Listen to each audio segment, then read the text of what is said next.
voters hosted their annual candidates forum last night, but one candidate didn't show. We have the details. And students who aren't even old enough to vote are helping out at the polls. Plus, we'll take a look at the upcoming basketball season in Titantown sports. We're local. The County Line starts now.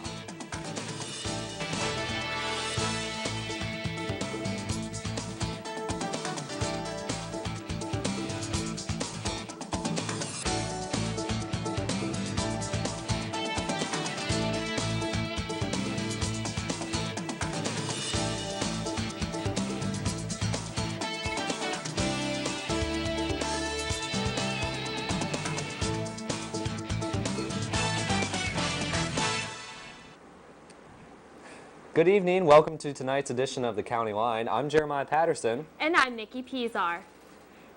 Jason Altmaier is making a trend out of not showing up to televised debates. The U.S. Congressman skipped out on a debate at Penn State Beaver this past Tuesday and was a no-show last night at the Lawrence County League of Women Voters Candidates Forum. His opponent, Melissa Hart, says that she takes advantage of opportunities like these to deliver her message to the voters. Well, the whole purpose of having these forums is so that the people in the community know where we stand on issues. I'm really a little stunned that he's decided to blow off all the debates. You know, I'm given the opportunity to present my view and certainly to differentiate the way he has voted from where I stand. Time is ticking before Election Day and races are heating up, especially between Jarrett Gibbons and Bob Morabito. They're fighting for the 10th Congressional District seat. The County Line's Amanda Conway talked to the candidates about why they should be reelected. It's a race between two opposites, the 28-year-old incumbent representative and an ex-naval officer. But who is more qualified? What we need in Harrisburg right now is people who have leadership capability. I'm looking at the approach of moving this community forward and continuing to make sure we have a future for the next generations to come. Bob Morabito spends his days teaching naval science to high school students at Penn Hills High School. He says that teaching gives him the leadership needed to be a representative. I have 33 years of leadership experience. I'm a retired Navy commander. I am a high school teacher currently. I was a counselor for juvenile delinquents up at the Youth Development Center here in Newcastle. In those 33 years, I've spent about 30 years being in charge of and leading people. Jarrett Gibbons has spent the past 2 years in office working for the 10th District, but he is very young. He says that puts him at a place in life voters can relate to. Myself being, a much younger person, I'm looking at the future. I'm looking at what we can do to improve this community for our generation, for young people. As we talk to, college kids, someone like yourself, I was only in your place a few years ago. I'm dealing with the same problems that our communities are facing. Not only do the two differ with their backgrounds, they differ on almost everything. You can decide between the two this Tuesday. Reporting for the County Line, I'm Amanda Conway. Election day is on Tuesday, and voters need to be cautious of what not to wear when they vote. Mercer County Elections Director Jeff Greenberg says certain items have been not allowed in the county. Mercer County's policy has always been not to allow any items with candidates' names, campaigns, anything that's political into a precinct. Items displaying candidates' names or supporting a particular party are also prohibited in Lawrence County. New voting equipment still has some local voters worried, but students are now helping poll workers with the electronic machines as they're more familiar with the touchscreen technology. Reporter Amy Gerber explores why these students are missing class to help out with the polls. With a room full of high school students at 9 a.m. on a weekday morning, you would think that they are at school. Although they are in class, they are not at school. They are learning how to help out at the voting polls. This year at the polls, high school students have been hired as student rovers to help out with those tricky computer problems. Not only do they get out of class, but they also get to watch a little bit of history being made. Marlene Gabriel told me the county decided to start using young students after a law was passed allowing 17-year-olds to help. We thought, well, gee, that would be a good thing, for the students to come in and learn the process, and it would also help the poll workers, since we got new voting equipment and they're like touchscreen and it's like computers, and we thought like students, now children and kids are all on the computers at all times, and we thought it would be a big help to the poll workers. The students became very familiar with how the voting process works during their training. Jennifer Marburger is one of the 2 people who train the students as they all listened attentively. As many times as possible, make sure you hit confirm or that vote is lost. And the students are starting to come today, and we are teaching them all the troubleshooting issues that could go wrong with the machine, things they might encounter throughout the day, any problems, just call the office. And so far, everybody's done really well. They're interested. After listening to how it all works, the student rovers tied up the day with some hands-on experience to test what they had learned that day. For the County Line, I'm Amy Gerber. Meanwhile, the most recent National Gallup poll shows Democratic presidential nominee Barack Obama with an 8-point lead over Republican nominee John McCain. In PA, CNN shows Obama with a 12-point lead.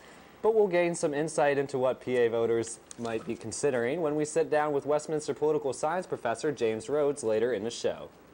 Cable officially takes over. That means new channels for your favorite shows. Plus, Lawrence County saw its first snow of the season this year. Meaning Wilmington Greyhound volleyball playoffs were postponed because of the inclement weather. Stay tuned, more County Line is on the way.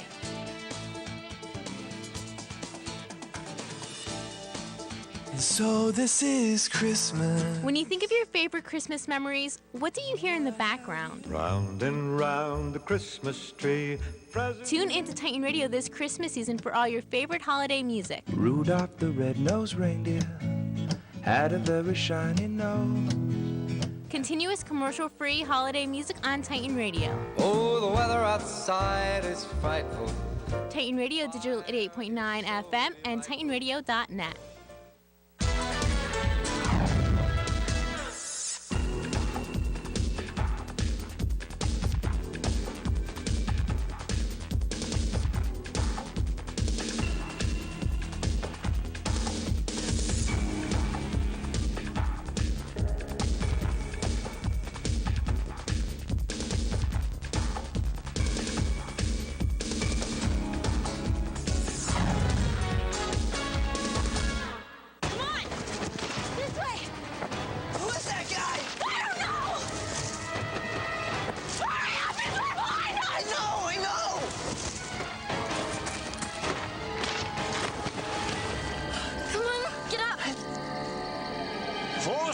And 7 years ago. Think history is a little scary? Then log on to LOC.gov and see how much fun it can be. The Library of Congress at LOC.gov. A Lawrence County man faces rape charges. State troopers say Gary Anderson confessed to raping his girlfriend's 3-year-old niece at his Scott Township home. Police say the confession was taped. They're still investigating a possible second victim after child pornography was discovered on Anderson's computer.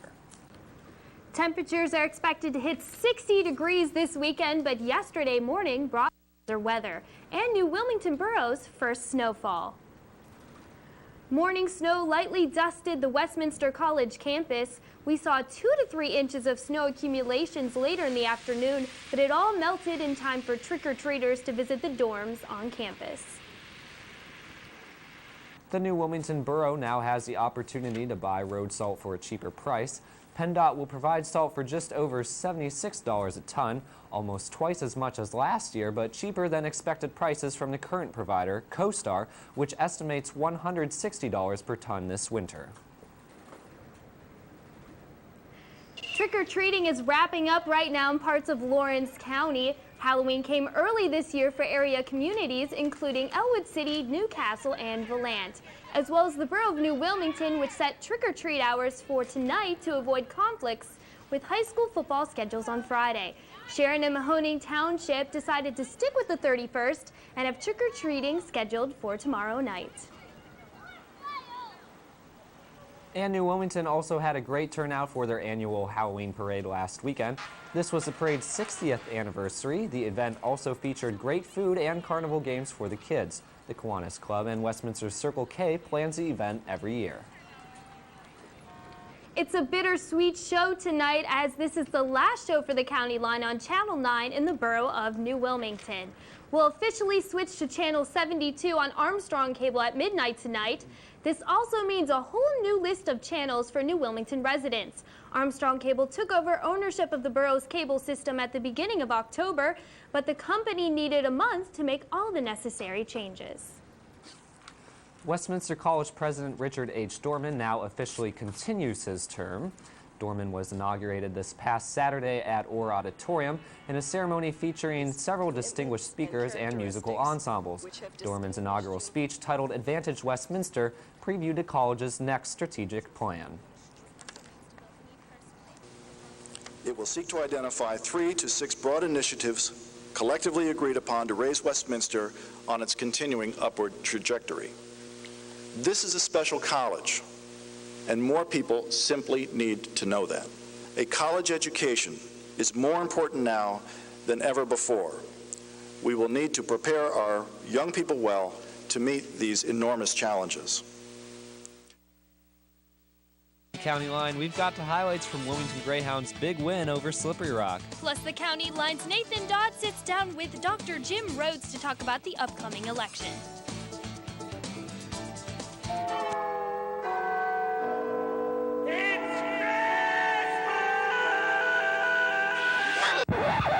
It's that time of year again, Christmas, and Titan Radio's gift to you is 24-hour Christmas music all through the holiday season. Oh, the weather outside is frightful, but the fire is so delightful. On Morris County's choice for commercial-free music, Titan Radio, and streaming live on the web at titanradio.net.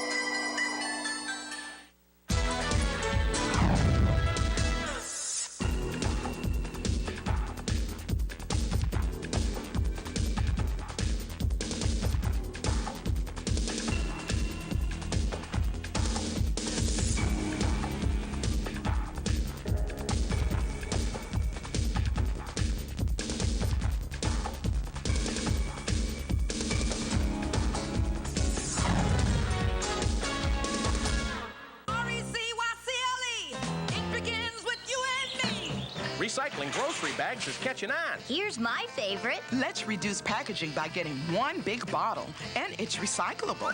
Ooh, this box is heavy. Oh, we'll get this small container of concentrate instead. It's recyclable, too. Now that's smart shopping. Less packaging and more recyclables. All we're asking is for you to recycle. Hey, baby, reduce and reuse.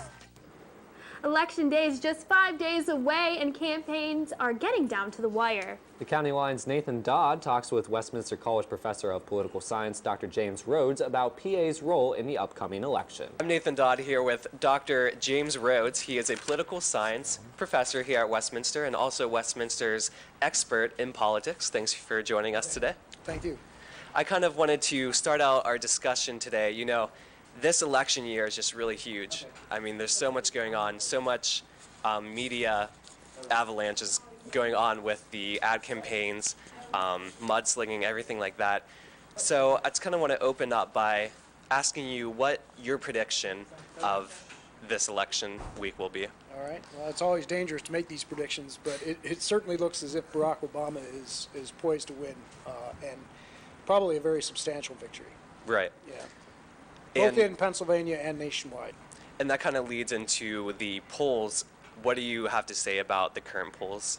Well, the polls are indicating some tightening in the national polls, but in the state by state, they really aren't reflecting that. So my guess is that what's happening is that McCain is getting some supporters to come home in states that he's already comfortably ahead in, Alabama or Georgia or some places of those sorts. But it appears that that Obama is winning in the battleground states that he needs to win. He's considerably ahead in Pennsylvania, and for some curious reason, the McCain campaign has made a last gasp effort here in Pennsylvania, but it doesn't seem to be paying off. Okay. And what do you think about the accuracy of these polls? Do you think they're pretty much close? Well, you know, polling has come a long way, and the scientific polls that began in the 1940s have gotten increasingly sophisticated and increasingly accurate. And so I have no reason to doubt that these polls are accurate. Okay. And especially here in kind of our home grounds, Lawrence and Mercer counties, there's talk about no wearables into the voting polls, you know, buttons, T-shirts, kind of promoting the specific candidates. Have you heard much about that? A little bit. This is a phenomenon that's going around the country, and it's something new. My understanding is just yesterday a federal judge upheld similar restrictions in another state.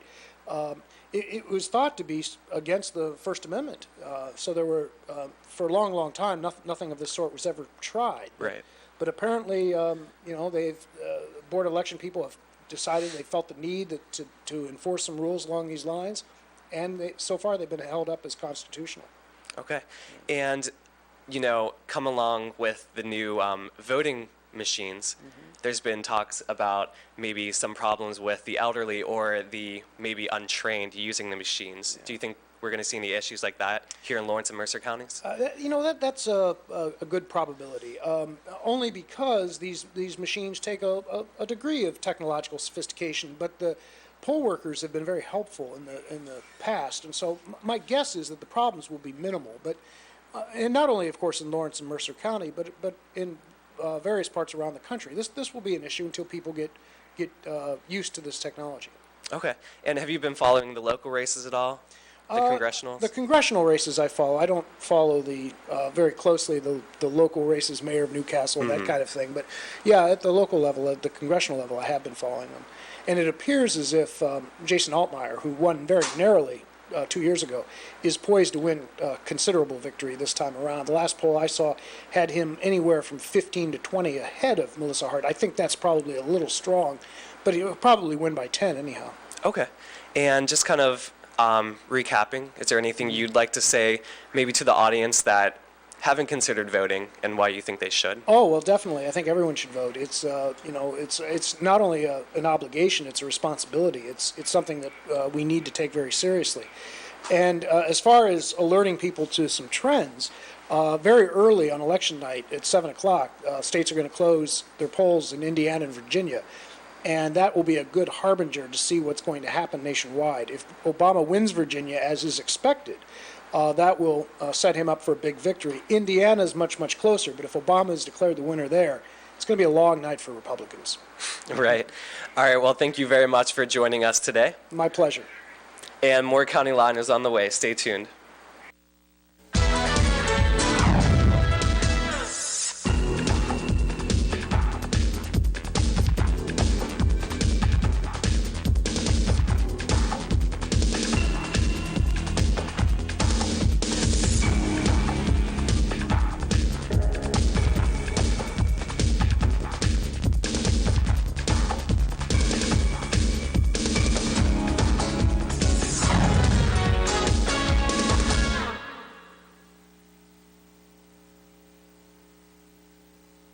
So this is Christmas. When you think of your favorite Christmas memories, what do you hear in the background? Round and round the Christmas tree. Tune into Titan Radio this Christmas season for all your favorite holiday music. Rudolph the red-nosed reindeer had a very shiny nose. Continuous commercial-free holiday music on Titan Radio. Oh, the weather outside is frightful. Titan Radio Digital 88.9 FM and TitanRadio.net. Honey, would you get me some ice cream? Ice cream? Please. Yeah. Thank you. Some things you just can't do without. It happens every night, all across America.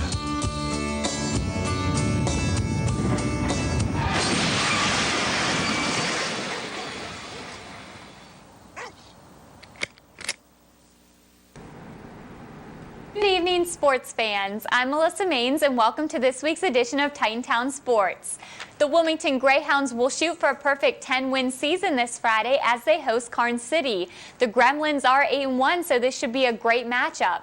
As promised, I told you last week that we would have great highlights for you from the Greyhounds' big game against the Slippery Rock Rockets. Our Titantown Sports reporter Douglas Coons has those highlights for you right now.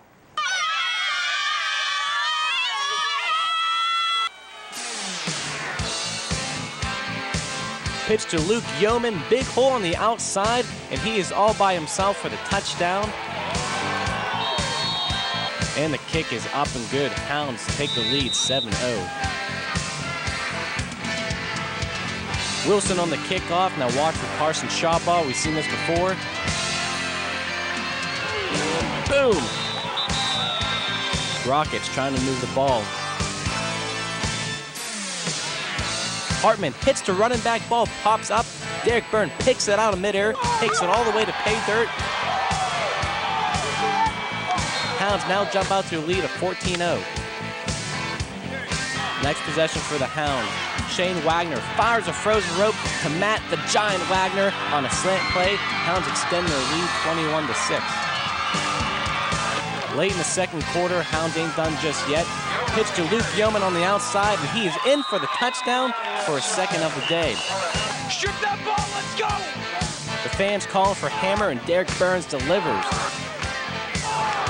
Now each game a different running back has shined, and this week it's Luke Yeoman as he scores his third TD of the game. Hounds 35, Rockets measly 6. The Greyhounds would hold the Slippery Rock Rockets to only 2 field goals, and that's how they'll end the game. Wilmington 42, Slippery Rock 6. The Greyhounds still undefeated on the season with 1 game remaining against Karn City. And that will do it for Titantown Sports. I'm Doug Kuntz. And it's another big week for other area football teams as the Shenango Wildcats travel to Cornell, hoping to claim their 4th victory of the season. Meanwhile, the Newcastle Hurricanes host Franklin Regional, bringing close to an exceptional season. The Wilmington girls volleyball team heads to the playoffs in Meadville on Friday. The Lady Greyhounds have had an undefeated season this year. Head coach Amber Merritt talks about how the team got this far. You know, the girls have missed playoffs by 1 game the last 2 years. We've been sitting waiting on that call. So this year they were like, we don't want to miss, coach. I said, then it's going to take a lot of hard work because we're in the hard section. And usually through the summer we go 2 days a week and just work on conditioning. This year they came to me and said, we want more. So I said, if you're willing to work, I'm willing to be here. So we went 3 days a week. We had 2 days of conditioning, and 1 day that they just came in and played. Whoever was here jumped on the court and played. And then we went to a team camp this year. That was the first time we'd ever done that. And it just, big dividends. This is one of the first years we've been undefeated, and it's just so exciting to beat teams that we haven't beaten forever, and it's just a great feeling. I'm really excited. This is our first year making playoffs, and we've worked hard, and it's been paying off. They put in a lot of time this summer, and you know, it's a really great group of girls.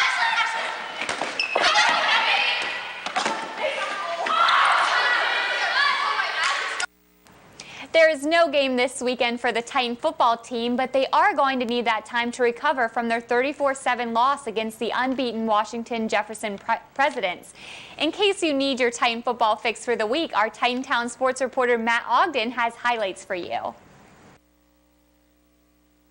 The Titans traveled to Washington and Jefferson this past Saturday to face the 8th-ranked Presidents in their first night game since 2001. We picked it up 9 plays into the game with W&J's Kurt Jones picking up 75 yards down to the 1-yard line, setting up the game's first score 7-0 Washington and Jefferson. In the third, after 27 unanswered W&J points, the Titans' Andrew Robinson forces Bobby Swallows to fumble, allowing Matt Jaworski to recover the ball. This would lead to Franz's nice touch pass to Chad Rossitelli for 18 yards, but would be the only touchdown and score for the Titans in this game. Final score, Washington and Jefferson 34, Westminster 7. I'm Matt Ogden reporting for Titantown Sports. Other Titan sports updates include the women's volleyball team, who are coming off of a 3-0 win over Teal and are looking for another W as they travel to Carnegie Mellon Saturday. And the men's and women's cross-country team will travel to Mason, Ohio on Saturday to the PAC Championships. So we would like to wish them the best of luck. And the Lady Titan tennis team finished up their spectacular season with a second-place finish at the PAC Championships in Erie last weekend. They placed second with 38 points, which unfortunately wasn't enough to beat Grove City's 52 points. Westminster head coach Scott Reniger was named PAC Women's Tennis Coach of the Year for a 3rd straight year. And congratulations, ladies, on a great season. And congratulations to this week's SAC Athlete of the Week, junior tennis player April Scudder. Scudder teamed up with freshman Andrea Redhair to win Westminster's first ever #1 doubles at the PAC Championship. She also earned second-team All-PAC honors as the runner-up in the #1 singles bracket. The Lady Titans basketball team is gearing up for their November 19th opener against Notre Dame, Ohio. The Titans will enter this season without all-time leading scorer Emily Ackerman, who graduated this spring. Her and her 23.5 points a game will be missed. But the Lady Titans have half a dozen incoming freshmen who are looking to fill her shoes. Head coach Roseanne Scott is excited for what the team will bring this season. And the men's basketball team is also gearing up for their season opener as they travel to Penn State Barron on November 15th. And now on to our extra innings portion of the show. The Philadelphia Phillies are the 2008 World Series champions after beating the Tampa Bay Rays 4-3 in a game that had been suspended Monday night because of rain.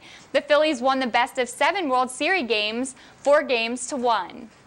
And the Steelers will be on the road to play some Monday Night Football this week as they travel to Washington to take on the Redskins. And the Browns won last Sunday against Jacksonville, but can they beat the Ravens for a Sunday afternoon matchup? And for all of you Pittsburgh Penguin fans out there, don't forget to catch them on FSN Pittsburgh tonight as they take on the Phoenix Coyotes. Stay tuned, we've got more County Line for you on the way.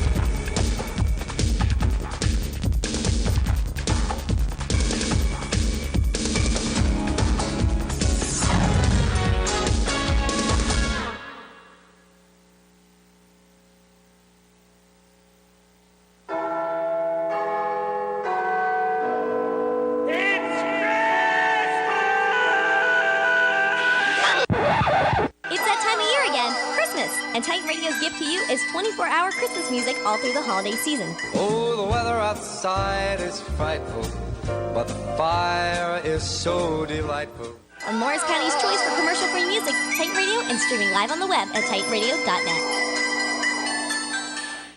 One day these rats were playing in the woods. Wanted some matches and that's no good. Listen to smoke before you give it a try. Only you. Don't play with matches. Don't play with fire.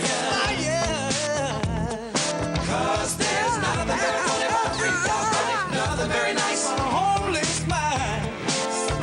So if a gorgeous force is what you desire, don't play with matches, don't play with fire. Only you can prevent forest fires. Fire! Tomorrow marks the deadline for voting by absentee ballot. Voters must return their ballots to the Board of Elections by 5 p.m.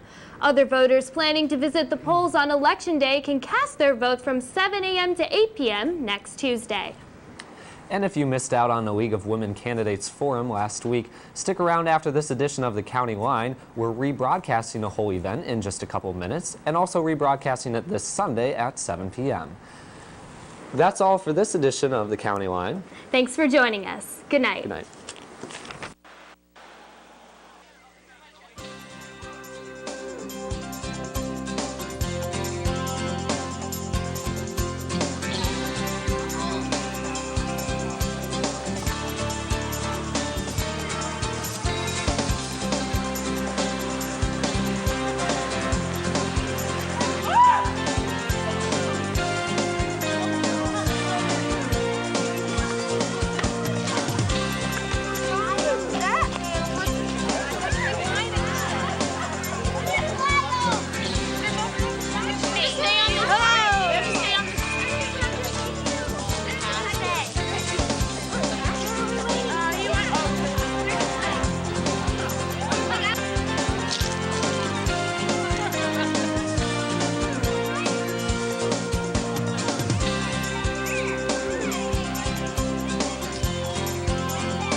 Obama may announce key administrative appointments.